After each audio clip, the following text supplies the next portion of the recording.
you do things like this, don't venture anything else. Try to look for what people are doing. Moments will surprise you. You did a very, very good job. Keep doing it. Don't leave it. Don't think that this was the 2 days where you have to shoot. Photography comes with a lot of practice. When you keep practicing, shots will only be a matter of time and you will get those shots. Đây là bức ảnh tốt nhất của Dũng và anh em có nói là em hãy làm theo cái phong cách này, đừng có cố gắng chụp nhiều kiểu khác nhau. Đây là cái cách mà em rất tốt, là em có năng khiếu trong cái việc chụp khoảnh khắc, thì em cố gắng làm sao mà nhuần nhuyễn nhất cái kỹ năng này đã, đừng có tham gia cùng một lúc nhiều thứ và cố gắng làm sao mà tập trung và làm theo cái trái tim của mình mách bảo thôi.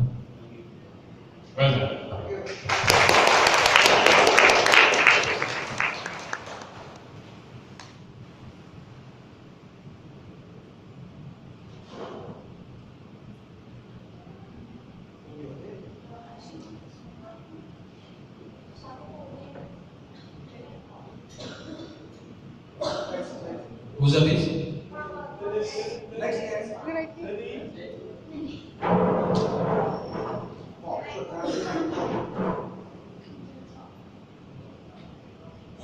Please come.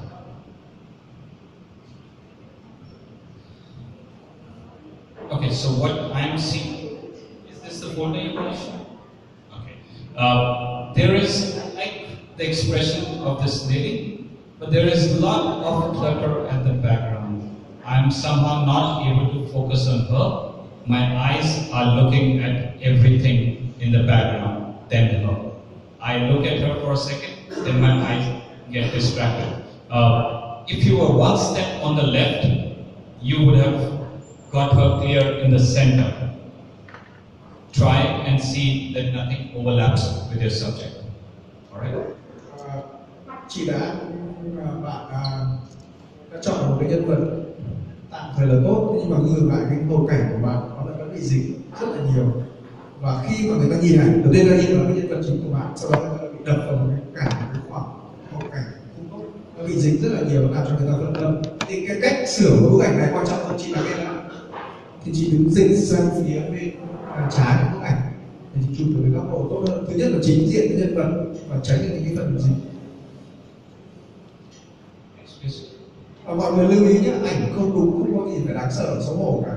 Đây là chúng ta đi học, nếu mà chúng ta chụp được cả một bước đều tốt thì chúng ta không cần phải đi học nữa. You want to show the others? I want to look at this one first.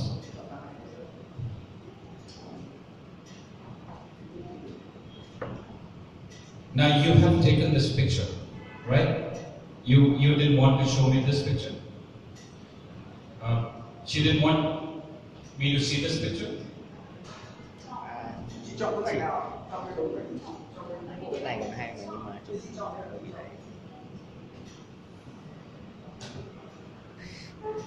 này bị nhấn sai lắm. Okay, can we go in that picture? I'm just going to show you something. Can we go to that picture, please?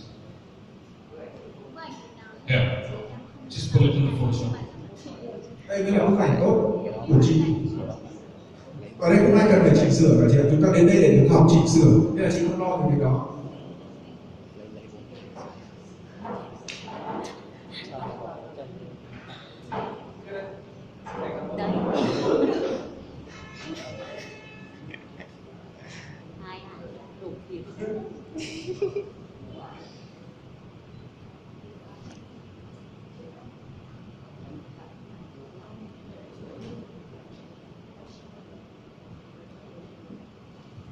When you find similar people doing similar activities, it always has a potential to make better pictures.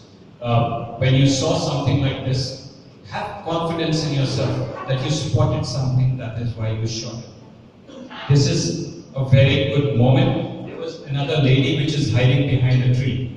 So always wait for that moment when she also comes and it is evenly spread. This is a good moment. Green and orange, which are contradictory colors, they always have a potential to make a better picture. Alright? Chị lưu ý là khi mà có nhiều người giống nhau làm cùng một việc giống nhau chúng ta đã có cơ hội để chụp một bức ảnh tốt, đặc biệt là màu cam và màu xanh là hai cái màu tương phản này cũng rất tốt cho một bức ảnh. Nên là đây là một trong những bức ảnh tiềm năng của chị.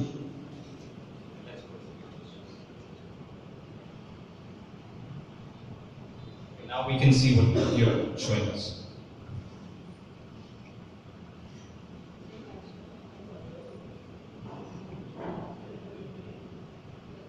Which one? This one?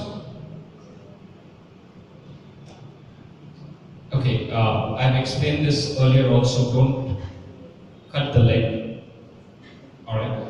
Just step back at times so that you can get a clear picture.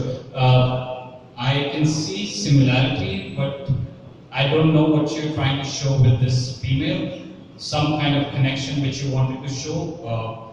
But when you have to show, if you will convert this image into black and white, they will all look like a family. Otherwise, the color has to be precise to make it look like a family.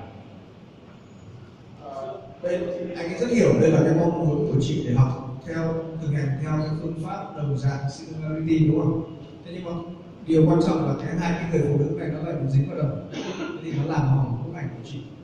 Thế thì anh ấy muốn nhấn mạnh mọi người là khi chúng ta chụp những cái gì đồng dạng, chúng ta cố gắng cái màu đã xanh, màu xanh nhất tuyệt như thế này thì tất cả phải màu xanh, giống hệt nhau, và không bị dính và không bị đứt chân nữa.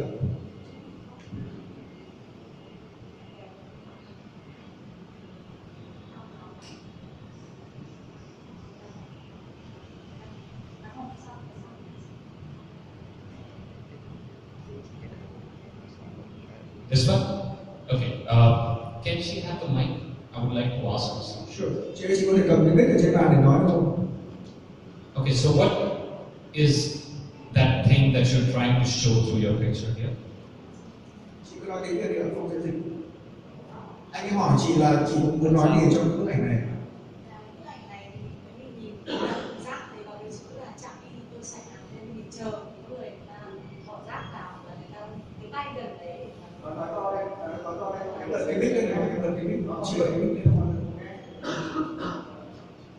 Và mình muốn chờ cái tay đấy để mà nó gần chạm vào cái chữ kia.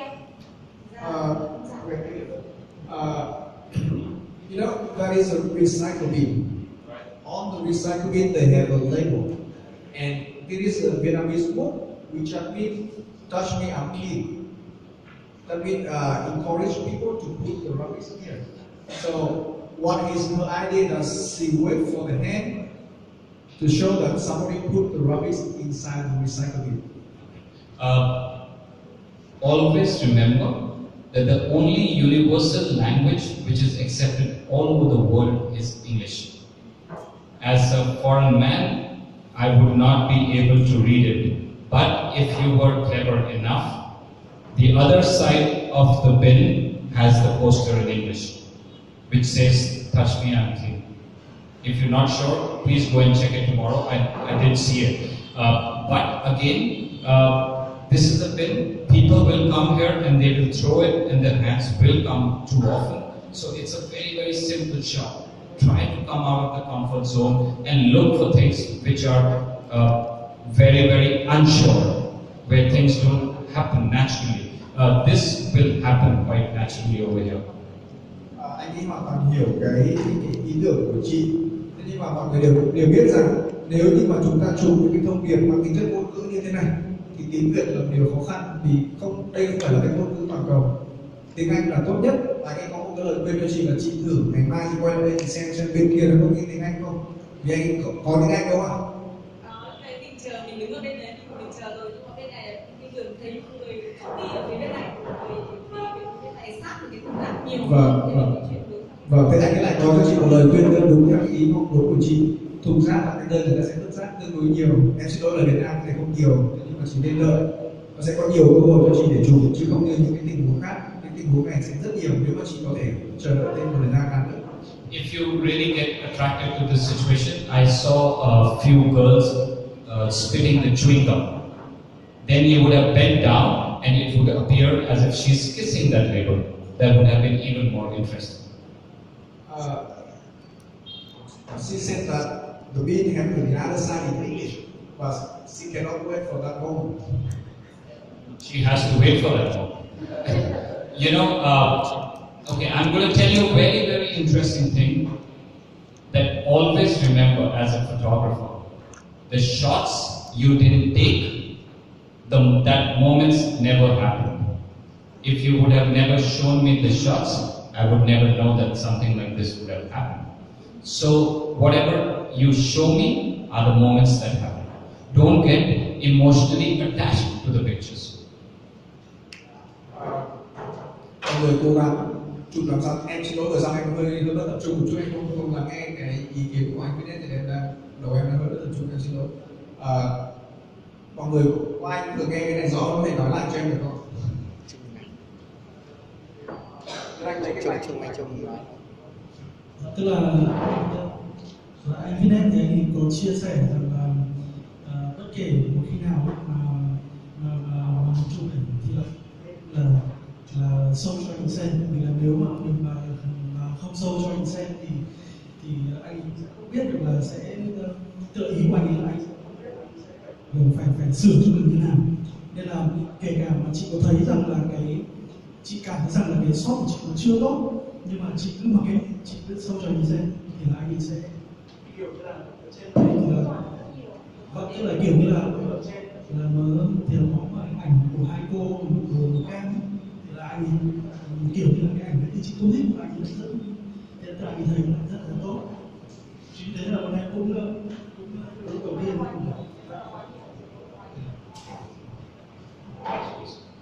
Sorry.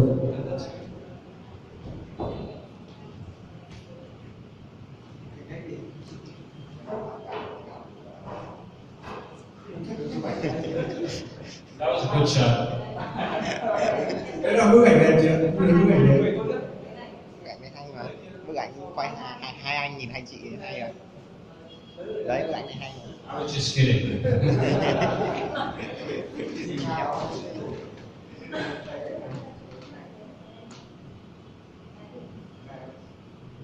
This one? Okay, so, you know, we are living in a world where selfie has become more important than eating food. Everybody is taking selfies. It's a very, very common practice. You see every next person doing it. So look for a moment. Selfie is a very, very, you know, it's a gone time. Now people don't take pictures of people taking pictures of themselves. Look for something more interesting. Đây là bức ảnh chụp ảnh selfie thì anh có chia sẻ với mọi người là hiện nay thì ở trên thế giới thì cái xu hướng selfie, cái nhu cầu selfie nó còn cao hơn cả ăn uống, nên đây nó đã thành cái hình ảnh tương đối bình thường rồi. Mọi người đừng dành nhiều thời gian để chụp cái này nữa. If there was somebody in the big poster with a gun shooting them, I would understand this picture. Otherwise, selfies don't make sense. Nếu như mà đằng sau hai cô gái này có một cái bức tranh cổ động lớn, mọi người đã cầm súng và chĩa vào đầu họ, thì đây là bức ảnh rất tốt. Còn nếu không thì nó không có ý nghĩa nhiều.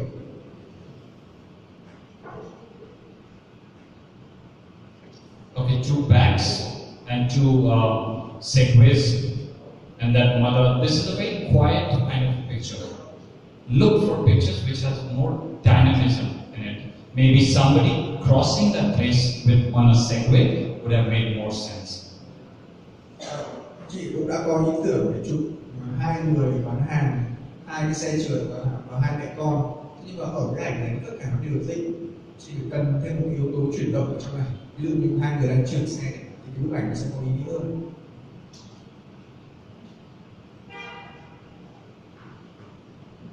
I see what you saw, yellow and yellow, but then go closer and just have that yellow as the frame.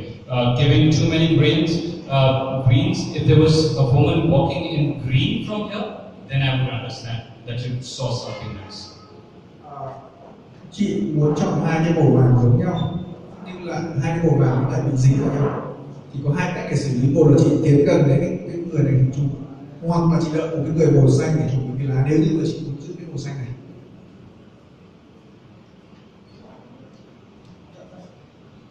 So I, assuming this is your first attempt at street photography, when there is always a first attempt, there are a lot of challenges one faces. So we have to overcome those challenges and come out as a winner. I see that potential in you because you're coming out of your comfort zone. Please keep shooting and you will get good shots. I will tell you an example. Some kids, they start writing at the age of 2. Some start writing at the age of 3. Some start writing at the age of 5. But eventually, every kid writes. So it's just the matter of time. Anh ấy có cho chị một cái lời khuyên như sau. Ở đây anh ấy hiểu, Phong hiểu, tất cả mọi người hiểu. Đây là lần đầu tiên chị đi chụp thể loại nhiếp ảnh như thế này. Chị đừng lo lắng gì cả. Đây là điều hoàn toàn bình thường và chị rất có tiềm năng. Và anh ấy có đưa ra một cái ví dụ rất thú vị. Rất nhiều đứa trẻ có thể học viết 2 tuổi, có đứa học viết 3 tuổi, có đứa học viết 4 tuổi, có đứa học viết 5 tuổi. Nhưng cuối cùng tất cả những đứa trẻ đều biết viết. Nên là chị không phải lo lắng cái đó.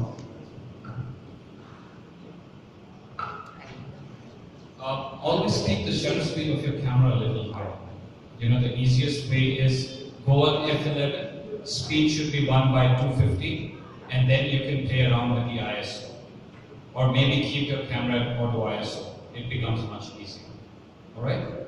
Và mọi người lưu ý là chúng ta phải giữ cái tốc độ máy ở cái tốc độ cao nhất, tốc độ nhanh nhất định. Nên là 1/250 hoặc là để chế độ tự động thì nó sẽ giúp cho các anh chị tránh cái trường hợp bị rung máy như thế này. Well done. Cảm ơn chị rất nhiều.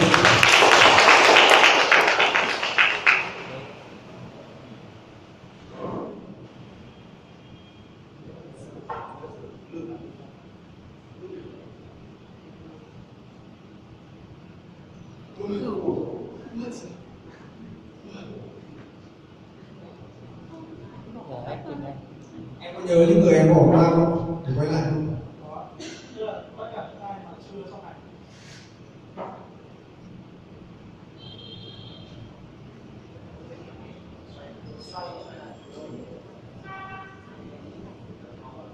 Who's are these? Ai là người mời em lên này?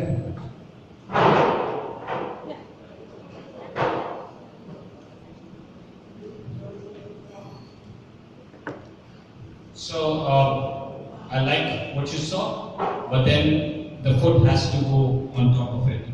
Just by a person walking, it is not making enough sense. It is just a plain, simple something, maybe a litter on the floor. If he was wearing a socks which has maybe an angry bird on it, then there's connection, otherwise there's nothing. Anh ấy thích cái ý tưởng chụp ảnh này của bạn. Nhưng mà đây nó không chỉ là bức ảnh chụp bình thường. Nếu như một cái chân của người đàn ông này dẫm lên mặt cái con chim Angry Bird này thì nó sẽ là một ảnh đẹp. He said that he also went but cannot win that one. So with every 100 pictures, you will only get one picture, and you will get 99 lessons. So next time, shoot those pictures where there is potential. All right. Never show half a picture. You know what is a good picture? Good picture is hiding your bad pictures. That is a good picture. If somebody just comes out and says that I just got 2 pictures and those 2 pictures are outstanding, he will get much higher credit because he understands what's a good picture. Anh ấy cho em một lời khuyên và tất cả mọi người một lời khuyên, đó là các bạn đi chụp hàng trăm bức ảnh, nó chỉ có một bức ảnh tốt thôi. Cho nên là như hôm qua anh nói với mọi người, khi mà chúng ta chọn ảnh, chúng ta phải chọn bức ảnh tốt nhất. Kể cả trong một ngày bạn chỉ cần một bức tốt nhất thôi, nhưng mà nó tạo ra cái hình ảnh chất lượng của bạn. Cũng giống như vậy, khi mà chúng ta đăng ảnh hay là chia sẻ ảnh, chúng ta là người, nếu mà chúng ta là người yêu những ảnh nghiêm túc, bức ảnh tốt là những bức ảnh giấu được những bức ảnh xấu đi. Đấy là cái mà anh muốn chia sẻ. Đừng up ảnh có loạn. For these kind of shots, you need higher shutter speed. If there is some kind of a blur, then the whole idea of the picture gets lost. The focus is not correct. It should be f11 so that I can see everything. This kid is also shaking, so the picture is slightly shaking. So I don't know what to say. Cũng giống như cái trường hợp của chị lúc nãy thì cái bức ảnh này em chụp ở chế độ tốc độ hơi thấp, em phải chụp tốc độ nhanh hơn để nó giữ được cái khoảnh khắc, và ai cũng hiểu là em muốn thể hiện cái sự chuyển động của cái con lắc, cái quan trọng nhất là nhân vật chính là cậu bé Cúc Cúc. Whenever you're taking slow shutter speed pictures and you want to show that motion, at least one subject should be still so that it looks intentional. It should not look like a foil. Mọi người lưu ý là khi chúng ta chụp ảnh zoom, chụp ảnh chuyển động zoom hay mình gọi là fuse thì phải có một nhân vật đứng im, nghiêm ngặt đúng nét, có chủ đích, nếu không thì nó sẽ là một ảnh lỗi. Chúng ta đừng nghĩ là ảnh zoom là ảnh đẹp, zoom nhưng mà phải có một cái thứ đứng im, phải có một thứ đứng nét. Just the back. I'm not able to decide what the picture means. Lưu ý là chúng ta không chụp sau lưng một cái bức ảnh này, nó không có tác dụng gì, nó không biết đây là cái gì.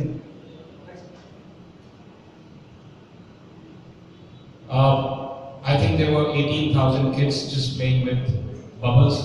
So you have to look at that special moment where something is happening, like the picture we saw before with the bubble. Cũng giống như selfie, cái việc mà chơi thổi bóng như này, hàng ngày nó diễn ra liên tục. Chúng ta phải tìm một cái góc, cái khoảnh khắc thật đặc biệt. Okay, can he have the mic, please? I would like to ask him what is his story and what he wants to say.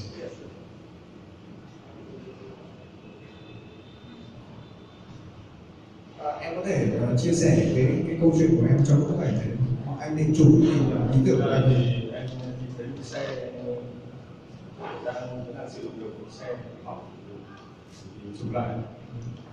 Thực ra cũng không rõ cái góc để mà lên cái ý của em. Thực ra là chụp lại xem số. He said that he shot two vehicles. This one is still work, it doesn't work anymore. So he tried to capture the idea only. For street photography, you need some kind of human presence in the shot. This is more like, I would say, a fine art photography than street photography. This is a good, I like the layout of the picture, but it is not street photography. It is just plain fine arts. Mọi người lưu ý ảnh đường phố là chúng ta phải có người hoặc là có sinh vật sống. Nếu mà chúng ta chỉ chụp tĩnh vật như thế này thì nó lại trở thành ảnh tĩnh vật hoặc là ảnh fine art, ảnh nghệ thuật. I like what you saw. I like the tail going out from a ponytail. This is a good moment. Try to not include something on the top which is not required. All right? Đây cũng là một cái ảnh mà anh thích khi mà bạn áp dụng cái thủ pháp tương cận trong cái việc này. Tức là cảm giác là cái tóc của cô gái nó kéo dài ra bằng cái việc sử dụng cái góc của cái máy ảnh. Nhưng mà em lưu ý là bỏ cái phần trên đi, nếu em có thể bỏ kỹ rồi, bỏ tất cả những phần ở trên để nó tập trung vào cái hình của em hơn. So there was a moment which was before this when the girl was turned around. You know, this is, and there was a whole line which was following through. This is taken later. So always wait and see the moment and shoot. Alright? Thực ra thì nếu như em có thể đợi một góc đẹp hơn nữa, nó sẽ có những góc đẹp hơn nữa và cố gắng chờ đợi thêm. Nó là một hành sự. Em thấy rất là thú vị với cái khoảnh khắc đó. So with these kind of shots, have more people coming or maybe have the timing here. Alright? Cái bức ảnh này thì em cần phải đợi nhiều người hơn. Em nhớ như sáng nay là mình chọn nhân vật và phải tìm thêm nhân vật, đấy là nguyên lý của chụp ảnh đường phố. Hoặc là ông phải dẫn vào cái đầu dây kia.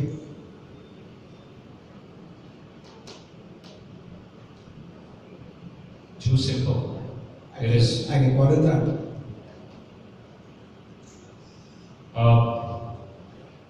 Too simple again. You know, there's nothing happening in the center of the frame. It's all empty. There's no connection in the Cái picture. khoảng giữa nó quá trống, cái đó nhá. Quá trống không được.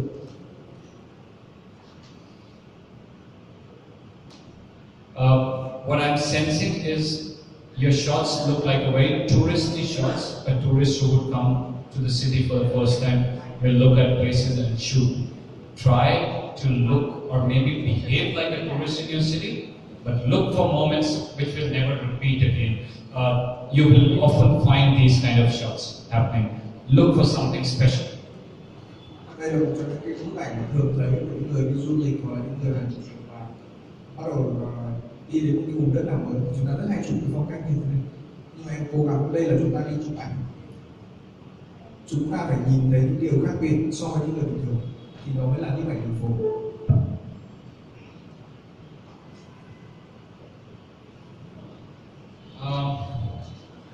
Again, there is a lot of blur.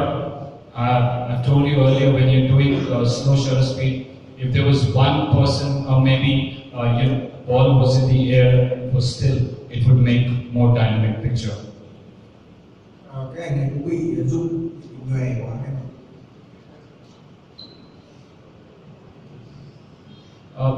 You missed it again. Those kids who were going there, they should have been here when you should shoot, or here, so that there is some kind of connection.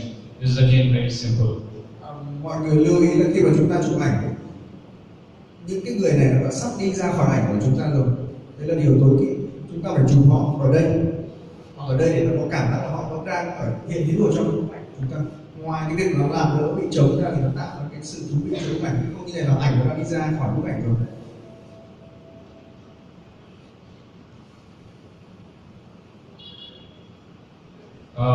The shot was, you should have come here and taken the shot from front, because this arch, there's on the four sides.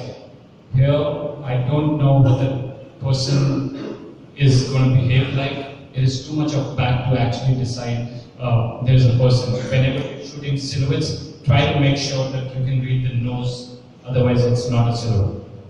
Đây là một điều mọi người hết sức lưu ý. Vòng này nó có 4 cửa, tức là ánh sáng nó thông nhau. Thì khi mà chúng ta chụp, nếu ở cái góc độ này cái người đàn ông này nó bị rất là tối, thì anh có một lời khuyên là em có thể đứng ở đây. Nhưng ngược lại, nếu như em định chụp bóng đổ ngược sáng thì ít nhất khuôn mặt người em phải lấy được cái mũi thì nó mới biết đấy là khuôn mặt. Em nhớ nhé, mọi người lưu ý cái ảnh, đây là một cái lời khuyên bổ ích. Một là chúng ta chụp đủ ánh sáng mặt, nếu như không đủ mà chúng ta chụp ngược sáng siêu nét bóng đen thì phải lấy được cái mũi.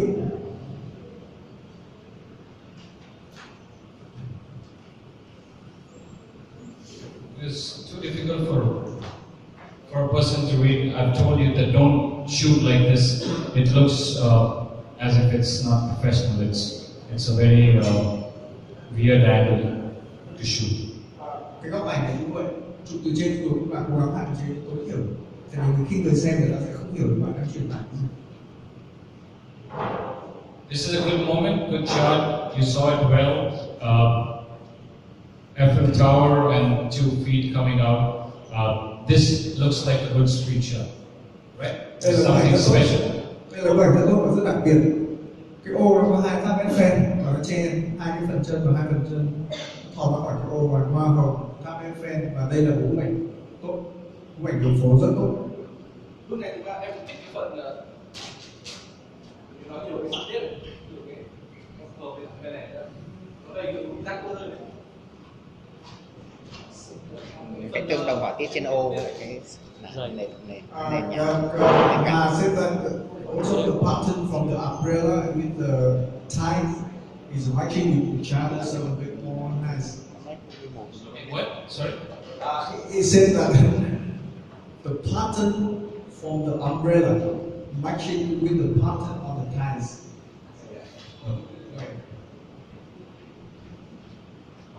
This is, see, when you go out of focus and one person in focus, it makes more sense. So this is, this is a good shot. I like the lines going on both the sides. This is a good moment.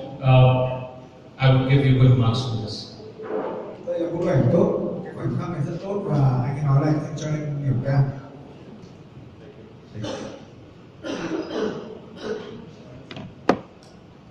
I think I saw somebody else's shot from here. Somebody was posting on the phone where I can't see the faces and I can just see the legs.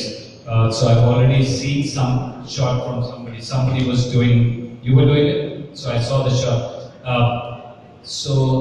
I already have a comparative factor, so I would say that shot is better than this. Anh nói là anh đã nhìn thấy một bạn nữa trong lớp của chúng ta chụp bức ảnh này, và cái bạn được che bởi cái lá và nó thò cái chân ra thôi, và anh ấy đánh giá là bức ảnh đấy rất tiếc là lại tốt hơn bức ảnh của em. So well done. You've done good shots. Thank you. I'm going to quickly take 2-minute break. I need to smoke very badly. And then Yes. Mọi người có 2 phút để nghỉ. Trong thời gian này, những người nào chưa chọn ảnh em xin mời ra chọn em nhé. Now that we give them time to select a picture also, so take your time.